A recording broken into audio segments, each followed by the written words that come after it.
Zach's here. I know you already thought the competition was over, so I'm not going to ask you if you think now it's over because you thought it was over going into the game. Instead, I want to focus on the rookies and how our draft picks fared in their first real look. Yeah. Most of them that are here are doing well. I think Fano's up and down. I think they knew that, right? Yeah. He's relearning the position. It's not new to him, but his good reps are good. He's strong. He's getting coached up. I think what they did early in camp is they dangled a carrot. They said, we're not giving you this job. Go earn it. Yeah. It took him a week and a half or so. So they like everything about his makeup, and they just are, I think, honest about he's a 21-year-old left tackle who hasn't played left tackle since he was 18, and that was in the Big 12. So obviously Concepcion and Boston have been the stars of camp. Boston, the star of the spring and the summer, and Concepcion the last few weeks has been awesome. Mm-hmm. The highlights that everybody got to see on Saturday, in a way, sum it up. But I'm most impressed with how he's becoming an all-around receiver. In practice, he's not afraid to go over the middle. You see guys that don't want to do that. He's not afraid to leave his feet and go get balls. So really a good, strong debut for a guy that's had a strong month.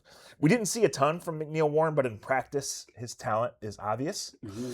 And then you have the backup tackle, Austin Barber, who's learning on the fly. They've started switching him positions, and I'm curious about this because he was mostly a left tackle in college. He was all right here until last week, 2 days on the left and then back at the right. So I'm wondering if that is messing with him. They thought they might get him some reps at right guard, and that hasn't happened. They feel good, at least temporarily, about their right guard spot. So, down the list, you have Justin Jefferson, linebacker, who's going to make the team and compete. Obviously, Royer's not here. Carson Ryan's really struggling in transition to fullback, but that's expected too. So it's a good class, and the receivers give it the right impression, I think, right now that you can say, hey, they're onto something. Zach, man, this is the first time we didn't talk all day about, all this other stuff, and we got the quarterbacks and the receivers. Let me tell you something. I'm a little scared. These down the liners on defense, these second teamers or whoever they are, they got corners out here with linebacker numbers. Anybody in the 40s, bro. You're not making the team. Bro, they have 2 linebackers. Yeah. They have, now Coach Jr. had a nice game, but other than that, these corners, you in trouble. Yeah. And the defensive tackles, there's 2 of them healthy. If anybody gets injured, it's a long 4 or 5 weeks. Yeah. The depth thing scares me on defense. The depth things, the young guys are good, but your young guys is your best guys with nobody behind them. That's a disaster. It's crazy. It's 256 days to the draft, and a great way to get there is to be really thin on defense, Gary. Start with the corners. Saturday, they suited up 4 undrafted rookies. 1 who signed to the team on Thursday and didn't have a practice. 2 who got hurt in the game, including Coates, who looked really good and had the interception. So I'm telling you, that's where they are. They lost Damari Mathis for the season last week, and they've had guys that have been in who've been bad and they've been hurt. Why is everybody surprised that there's no depth? First of all, no team in the NFL has a ton of depth. No. It's just, and this team's been bad. But you're lucky you got boat raced in the second half by backups that will never play. I mean, they've done a nice job drafting, we think, the last couple of years, so that's your top line. Yeah. This isn't a good football team. Of course there's not going to be depth. Yeah, well, I think it's so glaring. I think you're right, but I think it's so glaring. I agree. I don't expect there to be depth. I didn't expect it to look like that. Yeah. I mean, they got guys like the tackling display when that dude caught a ball and he just... It looked like they didn't want to touch him. I'm like, they were trying not to touch him. This is not tagging off on a rabbit. You're not tagging off and getting off on a pursuit drill. Well, right now, there's 2 of their starting linebackers right now, based on who's healthy, are a former undrafted rookie from Weber State who hasn't played at all in a year, and an undrafted rookie from USC who only made the team last year because you were intentionally needing guys that were under contract. You can't play nobody next week. You can't get them hurt. I was telling my brothers, I was going back. I said we got to go down the street clothes list. Which of these guys is going to play? Yeah. And by the way, they went and tried to get Jadeveon Clowney to come back home. They got the Zadarius Smith. I'm looking around. I'm like, you can't play Alex Wright. My brother was like, what you mean? It's Alex Wright. I said, no. Yeah. Alex Wright is a commodity for the Cleveland Browns. So he can't play. I wouldn't play Schlesinger. Campbell wouldn't see the field. No. Jared Verse is a no-go. Mason Graham, please sit down somewhere. Mike right. Hall Jr., we just need to get you to the Yeah, he's got to get to the field, but the list goes on. Titus Howard shouldn't play. Elton Jenkins shouldn't play. Like, you can't lose any of these guys. We need a hyperbaric. I was not surprised that Judkins was out there for 1 or 2 plays, but that's it. And that should be it. See him again on September 13th. Yeah, if I he agree. gets I think hurt, they won't win a game.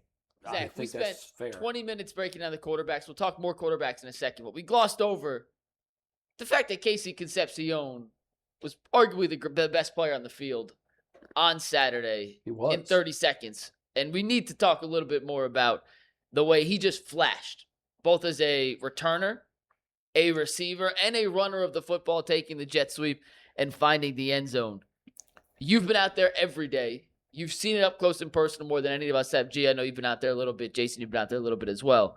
But when's the last time the Browns have had a receiver with that kind of pop?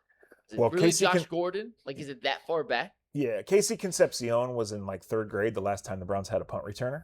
Now, they didn't draft him to be a punt returner, but that's the kind of explosion. And that's what we're seeing almost every day on the practice field, is a guy that's getting open. So stylistically, he's not Josh Gordon, but like he's going to be involved in this offense, both in design touches and like I said before, like he's really impressed, better than I thought he was, just as a wide receiver who's willing to get open and willing to make contested catches and do things. Because you'll see guys who are talented who either don't want to do that or don't get there till their 2nd or 3rd year. Like, Right. and he's willing to do it now. He's willing to do it now. I think he's got to get a nickname. To me, he's an EV. And if you haven't driven one, this will make no sense whatsoever. Yeah. But if you've driven an electric vehicle, you know exactly what I'm talking about. He is top speed in 2 steps. Yeah. He is boom right now. And there were guys on that field on Saturday that were not ready for that. And particularly, I liked not just his speed on the return, but his vision and his ability to pick a lane quickly and go. The thing that I think most punt returners miss is that, you see the north and south or this, that, you're done. Play's over. If you move 1 step left or 1 step right, the play is over. It's no return yards. He got the ball, surveyed the field, saw where he wanted to go, and got there at warp speed. That's what makes a good returner. So to me, he's an EV. He is an electric vehicle that when you punch it, it is there right now. It throws you back in your seat. He's a football player, guys. He's going to be a star. The knock on him coming out was obviously the drops. Have you seen any trace of that since we got going into camp? In the spring, yes. In the summer, no. Yeah. And so that tells me he's working on it. And it's sign. going to come, right? But he has clearly just made strides and made strides. And he missed one day because he banged his shoulder trying to make a diving catch late in practice. And guess what that next day was? The offense didn't look as good. He climbs. I didn't expect this part of this game. He got a little vertical game to him, not that downfield, but vertically up. Like, he makes a lot of nice catches over the middle where he's jumping, moving around. Zach, we was out there, we was watching it, and for the first time, I will say this: for the first time, what gives me hope about the Browns' potential offense is they now have guys that I feel can elevate the play of the quarterback. Yes. I feel they have guys that now is simplified. Deshaun Watson can look serviceable because they can run those type plays where, hey, get him the ball quick, let's see what he can do. And it's not the heavy lifting that other quarterbacks have to necessarily do. And you got a guy, if you get one guy like that, and Denzel Boston could be a 50-50 jump guy like that, and then you could get Harold Fannin, who can really roam the middle of the field, but we need another tight end because they're going to have him blocking at this point, and he might be banged up. But I digress. Yeah. You're tight end size now. Yeah. Well, no, I have nothing left. 0. I don't even be taking trash out no more. Bro, I'd be like, Rose, I'm tired. No, but yeah, I think those guys, it warms my heart to see that we have skill positions. We finally have a few of them. I've said for weeks, the number one thing that's different about this camp is just the juice that those receivers bring. And it's not even the down days and even the bad passes, of which there are many. Like, those receivers are making plays, and just the tempo, everything is different because of those guys. And when you knew they were talented, they both had college profiles, but to see them right away do that is really special and different. Yeah, we need that second hit in a row on the draft class for sure. And it does look funny because we haven't been in this spot very often, but it looks like some of the key skills positions players, and you always do this cautiously if you're a Browns fan, you can put checks on some of them now. Yeah. And then I think to me, the glaring weakness is what you guys touched on is just the lack of the depth. And I know that, teams have that, but my goodness, our threes look like they did not belong on a football field at all.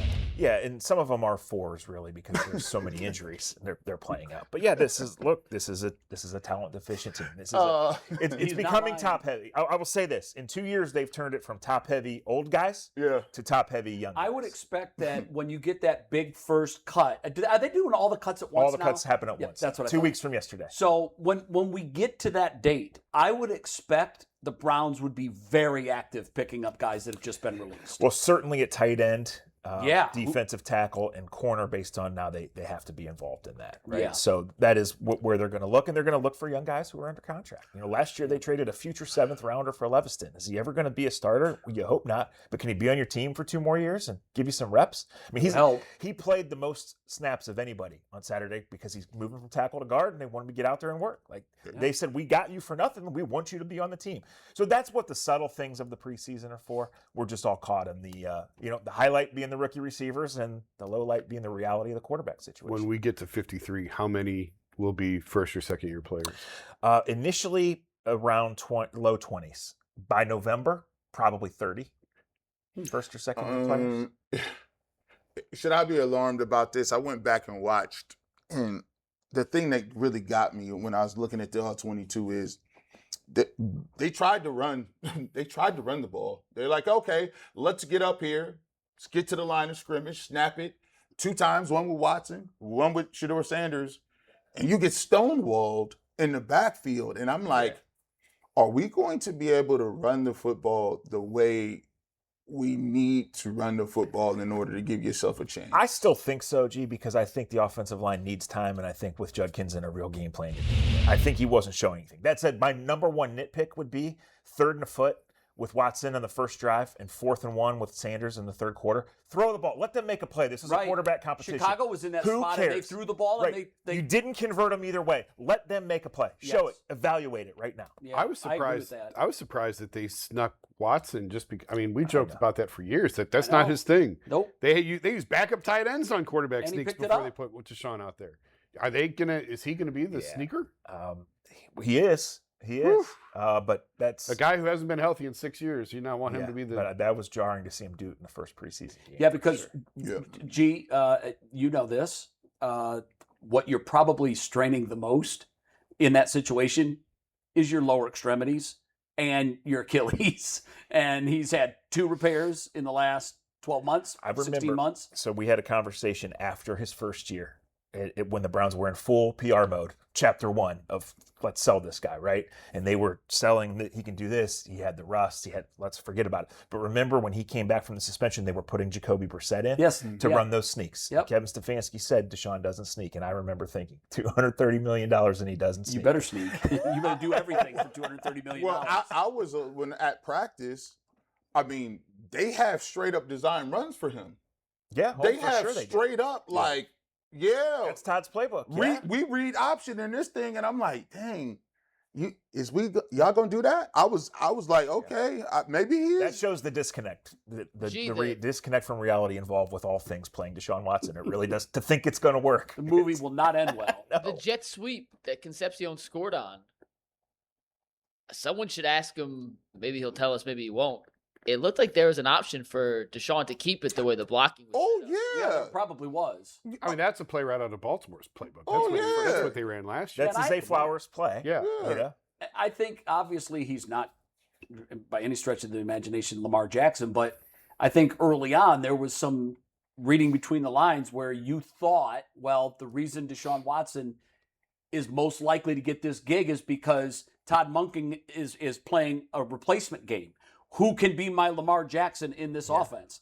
And I think Deshaun Watson, once upon a time, could have been. Whereas Todd had great success at Georgia when he had McConkey and Yes. Bowers, so that's Fannin and Concepcion. That's it. And then in Baltimore, where he had Lamar and then Zay Flowers and these guys. Obviously, they don't have a Derrick Henry. Judkins is going to be a good player, but it's Lamar and Zay Flowers. It's what's going to work. Ironically, he tore his Achilles on a design quarterback run. Am I correct?